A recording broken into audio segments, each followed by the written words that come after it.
Hi everyone, welcome to another card making video. Today I used supplies from the My Monthly Hero kit from August 2019 to make the card you see here, along with some simple Copic coloring. I had a lot of fun with this kit, so without further ado, let's get into it. First, I'm using one of the castle dies from the kit that you can see here on some Nina Solar White cardstock in 80 pounds. This is really good cardstock for just putting on the front of your card or layering because it's not too heavyweight, but it's also pretty sturdy. So you can see here that I'm lining up the die with the paper to make sure that I get it nice and straight, and I'm just taping it down with some purple tape that's got a really nice tack to it, and it holds the dies onto the paper in place really nicely. I'm then running it through my die cutting machine. I just have the very basic Big Shot here. And when it comes through, you'll see that it'll cut the paper into a really pretty castle shape. And this is going to be the front layer of the card. So here I'm pulling the die off the paper, and there it is. I'm just going to take my craft pick and poke out all those little pieces that make the windows. And this way you'll be able to see through them as if the windows are open, which is really fun. The craft pick is really good for this because it's got that nice sharp edge and it lets you just poke the pieces out super easily. So there it is, the castle piece that will make the front of the card. Next, I'm using the stamp set that came with the kit, and you can see it here, it's huge and it's gorgeous. It has so many different medieval themed images that are really cute for making cards. So for this card, I'm going to use that dragon in the top right corner along with the knight that looks like he's fighting him. So I'm taking out the stamps and just laying them again onto some Nina Solar White cardstock. This is really good paper for stamping and coloring with Copic markers because it holds the alcohol from the Copic markers really well, and it lets them blend really nicely. So I'm just laying the paper into my mini Misty tool, which is great for stamping things twice, and arranging my stamps onto the paper to make sure that they're far enough apart that they'll be easily die cuttable. I'm holding the paper in place with a couple little magnets here to make sure that it doesn't move, and then I'll pick up the stamps with the top of the mini Misty. Then I'm going to ink up the stamps with some Gina K Amalgam ink.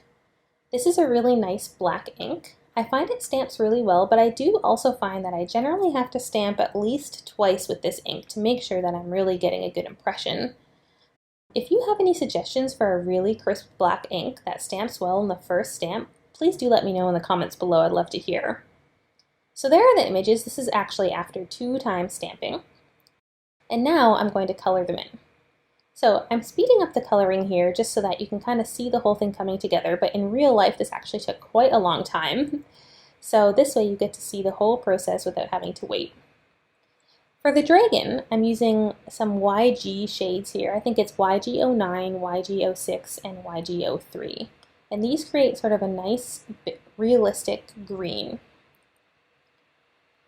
I'm shading the dragon darker in places where I think the light wouldn't hit. So on sort of the right underside of the arm, the underside of the back, and the interiors of the legs. I then took the middle and lighter shades and blended them out. I went in with the darker shades to really enhance those dark sections and make them stand out. Next, for the dragon's belly, I'm using some pink shades. I think I've got R32 and R20 here. And using the same technique, just putting the darker marker on the sections that are meant to be shaded and blending them out with the lighter one.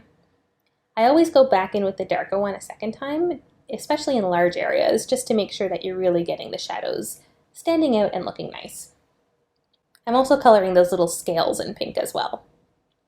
Next, I'm taking a couple orange and yellow shades and coloring the back of the wing as well as the horns. That's Y35 and Y00. Then coloring the little fire breath with some reds, oranges, and yellows. Just enhancing the eyes and the nose with some gray. And of course, I have to go in with a layer of Wink of Stella for some sparkle on the wings. Next, I'm coloring in the knight, and for him I'm just using some cool gray shades. I think this is C5, C3, and C1. Again, same technique here, just using the dark in the shadowed areas, blending it out with the medium and the light, and then going back in once more with the dark to really enhance those shadows and bring in some good dimension. I also used some cool grays for the long blade of the sword, as well as some brown shades for the hilt of the sword as well as his hair. And then of course just coloring in his face. So there are the images all colored. Now I'm using the coordinating dies that came with the kit to cut them out using my die cutting machine. Again, I'm just lining them up and taping them down to the paper with some purple tape here before I run them through. Then I'm going to run them through the die cutting machine.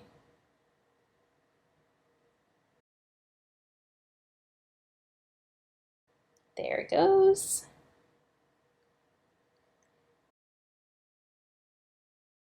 And voila, we have our die cut images perfectly cut.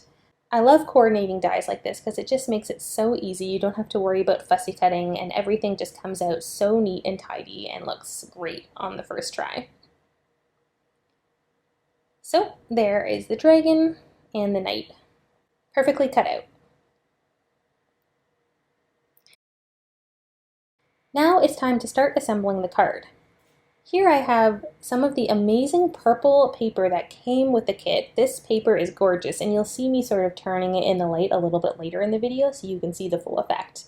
But I'm making that into sort of the sky of the scene.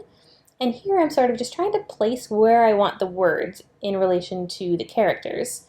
I'm using the sentiment "you slay" because I think that's just so cute, and I think it's really topical given that the knight is slaying the dragon. So here I am just placing the stamp, sort of trying to figure out where I want to put it on the card. And now I can take the whole thing and put it back into my mini MISTI. I'm going to use some black ink again to stamp the sentiment here because I really wanted to tie in the black that's on the outline of the characters somewhere else in the card because there's nowhere else that really has it. I like doing that on cards where you sort of tie the colors in together. So if you use, for example, gold embossing on an image, then I like to use gold embossing in the sentiment. Or if I'm using black as the outline of the images, then I'll use black as the sentiment. And I think that just really keeps the whole card coherent and cohesive. So I've just picked up the stamp with my mini MISTI, and again I'm going to use some black ink to stamp it out here. Here I'm bringing in my Gina K ink and just stamping it. Again, I had to stamp this one a few times to really get it nice and solid, but that's the great thing about the mini MISTI. You can stamp it as many times as you want to get a really nice crisp image, and it'll never move on you. And you can just keep stamping it over and over and over and keep stamping in the same spot. So there I have the "you slay" sentiment stamped on the front of the card. Now it's time to start assembling everything onto the card base. So I'm just arranging the pieces of paper here as I think that I'll want them on the card. And now I'm just applying some glue onto this purple paper and putting it down onto the card base. I have to do this a couple times because I lay it down and I just don't get it perfectly straight. This seems to happen to me a lot. I can't always get it the first time, but the great thing about liquid glue is that you can always wiggle the paper around and you have some time before it really sets. So here you can see that I'm just jiggling and wiggling it back and forth, and eventually it's just so bad that I end up pulling the whole sheet off a little bit and readjusting it. And that's totally fine because even if it sort of brings up some of the old paper underneath, you won't really see it because the purple paper will cover it after anyway. So here I am just readjusting that purple sheet until it is perfect and perfectly aligned. So here I'm showing you how the paper looks when you move it in the light, and you can see that really neat effect, and I thought it almost looked like the dragon's fiery breath kind of taking up the sky in the background, and that's why the knight needs to slay the dragon. So here I'm just applying some foam squares onto the back of that castle front sheet, and I'm going to place that onto the card as well.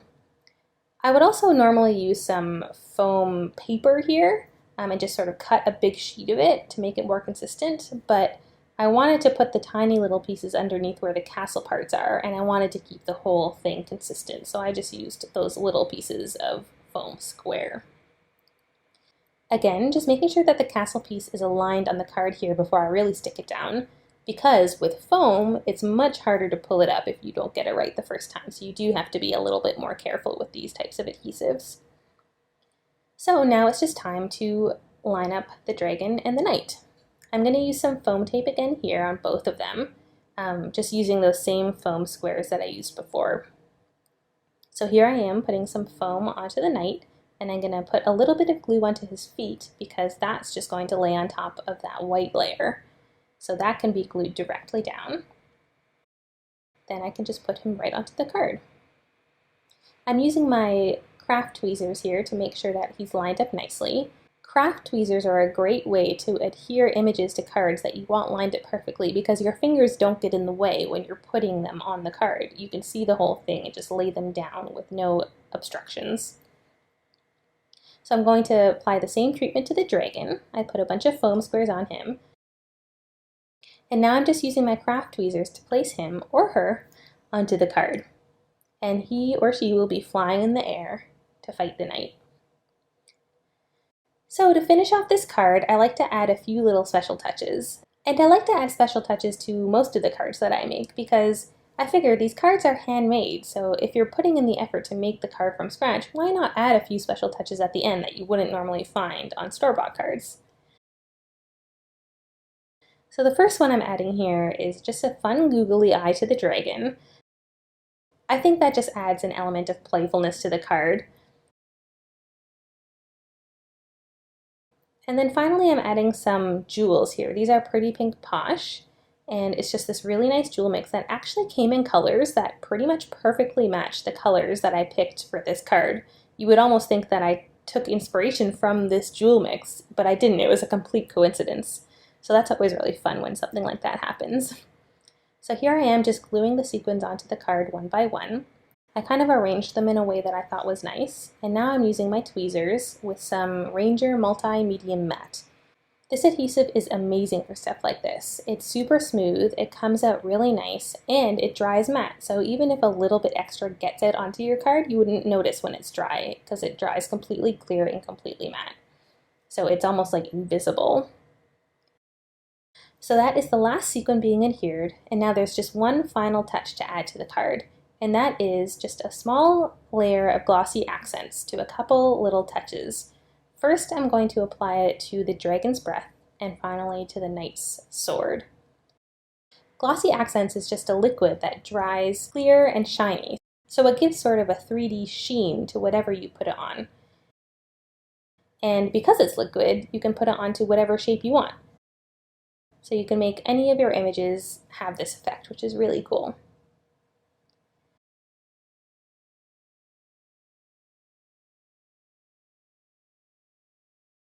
So with that, the finishing touches are complete and the card is finished. So this is the final card. I'm really happy with how this turned out because the castle layer is sort of a simple way to build the scene, but also really intricate and visually interesting. I love how the purple paper in the background is so neat to look at. So that is the card for today. I hope that you enjoyed this video, and I look forward to seeing you again soon. Thanks for watching!